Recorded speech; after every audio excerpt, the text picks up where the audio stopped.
ದೇಶಾದ್ಯಂತ ದಿಢೀರ್ ಕಣ್ಮರೆಯಾದ ಮಳೆ ಮೋಡಗಳು. ಭಾರೀ ಮುಂಗಾರಿಗೆ ಏನಾಯ್ತು? ಸ್ಯಾಟಲೈಟ್ ಸೆರೆ ಹಿಡಿದ ಭೀಕರ ದೃಶ್ಯವಿದು. ಜುಲೈ ತಿಂಗಳ ಅರ್ಧ ಭಾಗ ಕಳೆದಿದ್ದರೂ ದೇಶದಲ್ಲಿ ನಿರೀಕ್ಷಿತ ಮಟ್ಟದಲ್ಲಿ ಮುಂಗಾರು ಮಳೆ ಸುರಿಯದೇ ಇರುವುದು ತೀವ್ರ ಆತಂಕ ಮೂಡಿಸಿದೆ. ಜುಲೈ 11ರ ಶನಿವಾರದವರೆಗಿನ ಉಪಗ್ರಹ ಚಿತ್ರಗಳು ಬಿಡುಗಡೆ ಮಾಡಿರುವ ದೃಶ್ಯಗಳು ಅಕ್ಷರಶಃ ತಲ್ಲಣ ಮೂಡಿಸುವಂತಿದ್ದು, ದೇಶದ 70% ಭಾಗದಲ್ಲಿ ಮಳೆ ಮೋಡಗಳೇ ಇಲ್ಲದೆ ಆಕಾಶ ಸಂಪೂರ್ಣ ಖಾಲಿಯಾಗಿದೆ. ಇತ್ತೀಚಿನ ದಿನಗಳವರೆಗೂ ಮಹಾರಾಷ್ಟ್ರ ಮತ್ತು ಗುಜರಾತ್ ರಾಜ್ಯಗಳಲ್ಲಿ ಭಾರೀ ಮಳೆಯಾಗಿ ಜನಜೀವನ ಅಸ್ತವ್ಯಸ್ತಗೊಂಡಿತ್ತಾದರೂ ಈಗ ಅಲ್ಲಿಯೂ ಕೂಡ ಇದ್ದಕ್ಕಿದ್ದಂತೆ ಒಣ ಹವಾಮಾನ ಆವರಿಸಿದೆ. ದೇಶದ ಬಹುತೇಕ ಭಾಗಗಳಲ್ಲಿ ಮಳೆ ಮೋಡಗಳು ದಿಢೀರ್ ಕಣ್ಮರೆಯಾಗಿದ್ದು, ಮುಂಗಾರು ಮಳೆಯ ಈ ಕಣ್ಣಾಮುಚ್ಚಾಲೆಯಾಟ ಸದ್ಯ ಕೃಷಿಕರು ಹಾಗೂ ಸಾರ್ವಜನಿಕರಲ್ಲಿ ಭಾರೀ ಚಿಂತೆಯನ್ನುಂಟು ಮಾಡಿದೆ.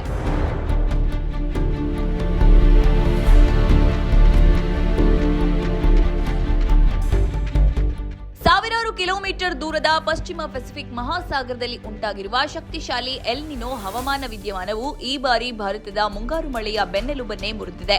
ಸಾಮಾನ್ಯವಾಗಿ ಹಿಂದೂ ಮಹಾಸಾಗರದಿಂದ ಬರುವ ತೇವಾಂಶ ಭರಿತ ಮಾರುತಗಳು ಹಾಗೂ ಮಾನ್ಸೂನ್ ದ್ರೋಣಿಯ ಆಧಾರದ ಮೇಲೆ ಭಾರತದಲ್ಲಿ ಮುಂಗಾರು ಸಕ್ರಿಯಗೊಳ್ಳುತ್ತದೆ.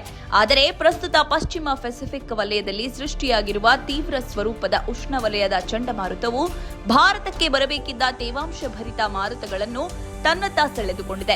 ಈ ಜಾಗತಿಕ ಹವಾಮಾನ ವೈಪರೀತ್ಯಗಳ ನೇರ ಪರಿಣಾಮವಾಗಿ ಭಾರತದ ಮಾನ್ಸೂನ್ ಮಾರುತಗಳು ದಿಕ್ಕು ಬದಲಿಸಿದ್ದು, ದೇಶಾದ್ಯಂತ ಸದ್ಯ ಭಾರೀ ಮಳೆಯ ಕೊರತೆ ಎದುರಾಗಲು ಪ್ರಮುಖ ಕಾರಣವಾಗಿದೆ.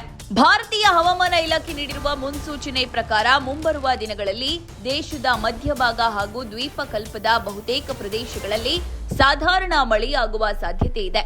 ಸದ್ಯಕ್ಕೆ ದೇಶಾದ್ಯಂತ ವ್ಯಾಪಕವಾದ ಮತ್ತು ಭಾರೀ ಮಳೆಯಾಗಬೇಕಾದರೆ ಹವಾಮಾನ ಪರಿಸ್ಥಿತಿಗಳು ಮತ್ತೆ ಸಂಪೂರ್ಣವಾಗಿ ಅನುಕೂಲಕರವಾಗಬೇಕಾಗುತ್ತದೆ ಎಂದು ಹವಾಮಾನ ತಜ್ಞರು ಅಭಿಪ್ರಾಯಪಟ್ಟಿದ್ದಾರೆ.